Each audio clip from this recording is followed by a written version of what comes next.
পুনৰ এটা মই ব্লগ লৈ আহিছোঁ আপোনালোকৰ মাজলৈ। আহাৰ শাওনৰ বোকামাটিৰে চপচপাই থকা এখন কঠীয়াতলি, আৰু এই কঠীয়াতলিৰ যি গোন্ধ, সেই গোন্ধই সদায় মোক আকৰ্ষণ কৰে। আৰু ইয়াৰ বোকামাটিৰ গোন্ধ মই কেতিয়াও পাহৰিব নোৱাৰোঁ, কাৰণ সেইকাৰণে মই গাঁৱত সুবাস বিচাৰি 4 বিঘা মাটি মই তাত লৈ থৈছিলোঁ। আৰু এই কণমানি ভতিজাজনীয়ে মোক কিন্তু গাঁৱলৈ বেছিকৈ আকৰ্ষণ কৰে। আমাৰ মিতুৱে কিন্তু বোকা পানী সংস্পৰ্শ খুব ভাল পায়। মামীয়েকে শিকাই দিছে ৰুবলৈ তাক। সি আনন্দ মনেৰে ৰুইছে। যথেষ্ট ওখ মিতু, সেইটো কাৰণে তাৰ অকণমান কঁকালত বিষ হৈ যায়।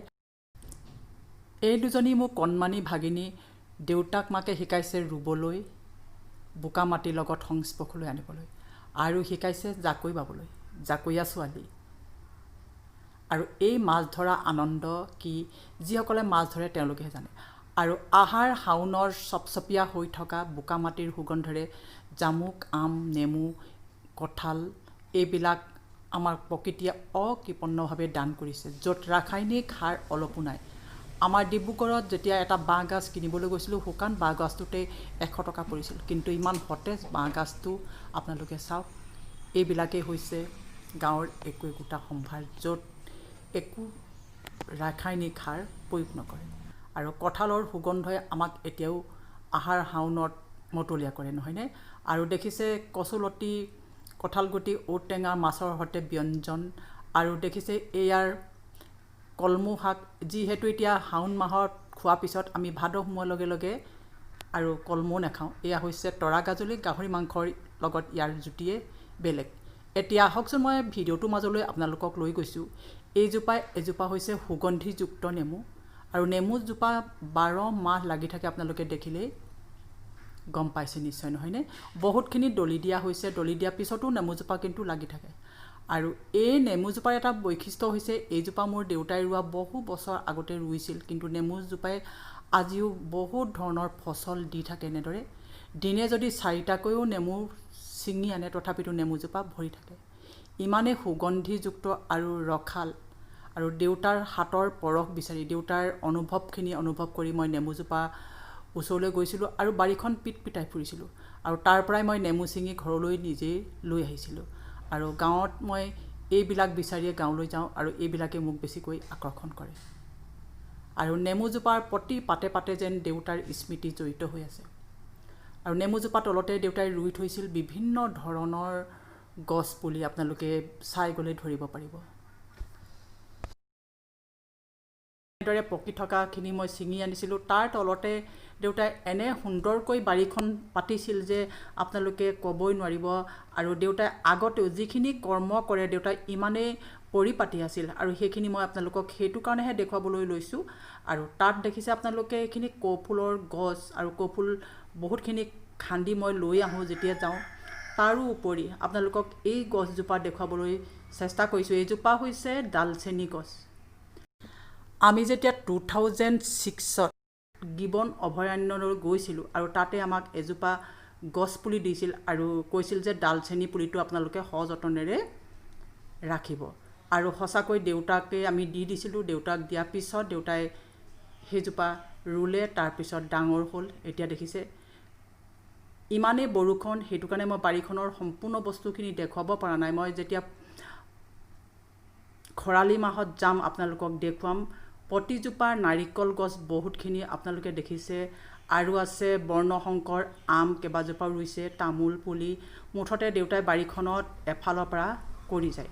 আৰু এই ফুলজোপাৰ নাম কিন্তু কি হয় মই নাজানো। 12 মাহ ফুলি থাকে আমাৰ ঘৰখনৰ, দেউতাৰ ঘৰখনৰ আগফালে। ভাই বোৱাৰীজনীয়ে এইখিনি যতন লয়, আৰু ভাই বোৱাৰীজনী প্ৰকৃততে সঁচাকৈ বৰ তাই কৰ্ম কৰে বুলি ক'ব লাগিব। দিনটো ৰাতিপুৱাৰ পৰা গধূলিলৈকে তাই কি কামত ব্যস্ত থাকে, মই আপোনালোকলৈ এটা ভিডিঅ' পিছত লৈ আহিম। এয়া মৰাপাট, আপোনালোকে চিনি পাইছে নিশ্চয়, তিতামৰা। আৰু ঘৰৰ পদূলিৰ সন্মুখত গেটৰ বাহিৰত দেউতাই ৰুই থৈছিল ছজিনা গছ। আৰু আগফালে এইবিলাক বিভিন্ন ধৰণৰ গাঁৱৰ পৰিৱেশটো এটা খুব ভাল লাগে। আৰু এইজোপা ফুল আপোনালোকে নিশ্চয় চিনি পায়, নহয়নে? আৰু এই ফুলজোপাৰ বৈশিষ্ট্য কি, মই বেলেগ এটা ভিডিঅ' লৈ আহিম। আৰু এইজোপাৰ পৰা আপোনাৰ কি উপকাৰ হয় জানিলে আপোনালোকেও আচৰিত হ'ব। এনেদৰে মই আগফালৰ পৰা পিছফাল ঘৰটো গোটেইবিলাক বাৰী পিটাই ফুৰিছিলোঁ কাৰণ তাত জড়িত হৈ আছে দেউতাৰ স্মৃতি আৰু দেখিছে এনেদৰে মই মিঠা মৰা তিতা মৰা ছিঙিছিলোঁ ভেন্দি ছিঙিছিলোঁ আৰু ভাইটিহঁতে খাবলৈ প্ৰায় এৰি দিয়া নিচিনাই হৈছে এইবিলাক বোলে আমনি লাগে সেইটো কাৰণে মই নিজে ছিঙি পেলাই নিজে খালোঁ বনাই আৰু এইবিলাকে মোক সঁচাকৈ আকৰ্ষণ কৰে এতিয়া দেখিছে শাওনৰ এইখন কঠীয়াতলীয়ে আহাৰ শাওনৰ এইখন কঠীয়াতলী আৰু এই পথাৰে মোক বেছিকৈ আকৰ্ষণ কৰে আৰু ছোৱালী দিনত কিন্তু মই প্ৰায় ৩৬ ফেৰাতকৈ অধিক কঠীয়াতলী পাইছোঁ এতিয়াও কিন্তু দম কমি যোৱা নাই যথেষ্টখিনি দম আছে বুলিয়ে ক'ব লাগিব মই ভাবিছিলোঁ নোৱাৰিম বুলি কিন্তু যথেষ্টখিনিয়ে পাৰিলোঁ সঁচাকৈ আৰু শনিবাৰ দিনাখন আমাৰ নভূঁই আছিল অকণমান মাটি থাকি গৈছিল আৰু তাৰ কাৰণে কঠীয়াতলীৰ লগত ৰুই দিয়া হৈছিল আৰু ৰুই শেষ হোৱা মুহূৰ্তটো আপোনালোকে দেখিছে আৰু যিখিনি মামীয়েকৰ লগত খুৰীয়েকৰ লগত যিখিনি আনন্দ কৰিলে সেই আনন্দখিনি আপোনালোকে আমাৰ মিতু আৰু ভতিজা ৰিমনে কৰিছে আপোনালোকে চাওকচোন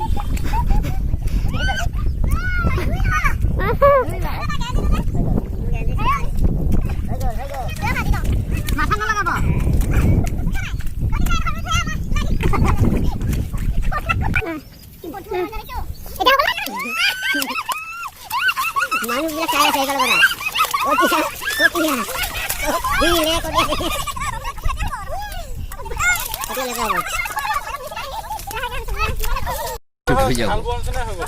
বুঝছে না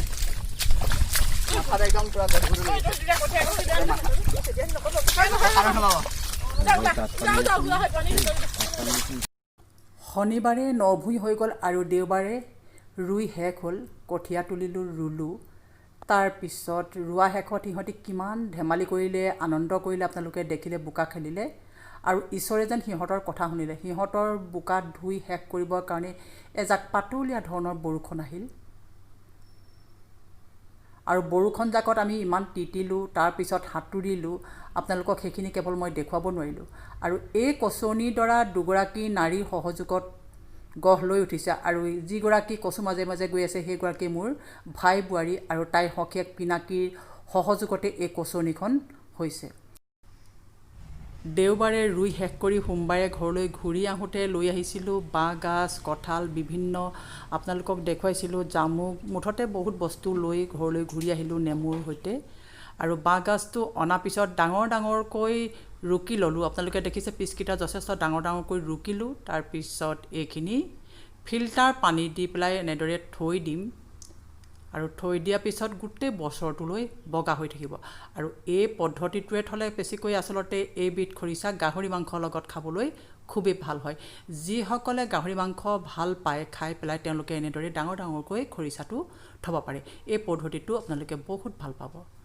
আৰু দেখিছে মই ঘৰলৈ অহা দিনাখন এঠাইলৈ গৈছিলোঁ আপোনালোকক মই এটা ভিডিঅ' দেখুৱাইছিলোঁ যিটো ভিডিঅ' আপোনালোকে বেছিকৈ মন নকৰিল সেই ভিডিঅ'টো হৈছে বাঁহৰ বিভিন্ন সামগ্ৰী বনোৱা মোহন শইকীয়াদেৱৰ ঘৰলৈ গৈছিলোঁ চেপনৰ ওচৰতে থাকে অথচ জনা নাছিলোঁ আৰু তেওঁলোকৰ ঘৰলৈ যাওঁতে তেওঁ নিজৰ বাৰীৰ পৰা বৰ্ণশংকৰ আম পাৰি দিছিল 60 বছৰ বুলি কোনে ক'ব সফল ডেকাৰ দৰে পটাপট গছৰ বগাই গৈছিল আৰু আম পাৰি দিছিল আৰু তেখেতৰ বাৰীৰ পৰাই মই লৈ আহিছিলোঁ জামুক আৰু আম আৰু এই আম জামুক আনি পেলাই মই কি কৰিলোঁ এতিয়া জামুকৰ পদ্ধতিটো আপোনালোকে চাওকচোন ল'ৰা দুটাই জামুক খাবলৈ বেয়া পায় আপোনালোকৰ ল'ৰা ছোৱালী জামুক খায়নে কিন্তু জামুক খোৱাটো বৰ জৰুৰী হয় আৰু যিবিলাক ডায়েবেটিছ ৰোগী তেওঁলোকেতো জামুক খোৱাটো অতি প্ৰয়োজনীয় বুলি মই জানো আৰু এনে জামুক প্ৰত্যেকজন ব্যক্তি বা মহিলাই খাবই লাগে আৰু সৰু ল'ৰা ছোৱালীক খোৱাটো বৰ জৰুৰী আৰু সিহঁতে নেখায় কাৰণে মই কি কৰোঁ গুটিবিলাক এৰুৱাই লওঁ আৰু গুটিবিলাক পেলাই নিদিওঁ সেই গুটিখিনি শুকুৱাই থ'ব আৰু গুটিৰ পৰাই কি প্ৰয়োজনীয়তা আহে আপোনালোকক ক'ম আৰু মিক্সিত দেখিলে অকণমান নিমখ আৰু চেনি দি পেলাই পানী দি পিনেই এনেকৈ মিক্সিত বটি ল'লোঁ তাৰপিছত যিখিনি বাকলি সেইখিনি পেলাই নিদিওঁ একেলগতে গুটিৰ লগত শুকুৱাই থ'ম আৰু সিহঁতক এনেদৰে খাবলৈ দিলোঁ আৰু মই কিন্তু জামুক এনেদৰে খাইহে খুব ভাল পাওঁ আৰু যিখিনি গুটি শুকাবলৈ দিছিলোঁ সেই গুটিখিনি মিক্সিত শুকোৱা পিছত গুটিখিনি মিক্সিত দিলোঁ আৰু চালি পেলাই এনেদৰে বটলত ভৰাই থৈছোঁ আৰু যিসকল ডায়েবেটিছ ৰোগী তেওঁলোকে জামুকৰ গুটিৰ যিটো চৰ্বত সেইটো খোৱাটো বৰ প্ৰয়োজন আপোনালোকে আজি ভিডিঅ'টো কেনে পালে মোক জনাবলৈ নাপাহৰিব ধন্যবাদ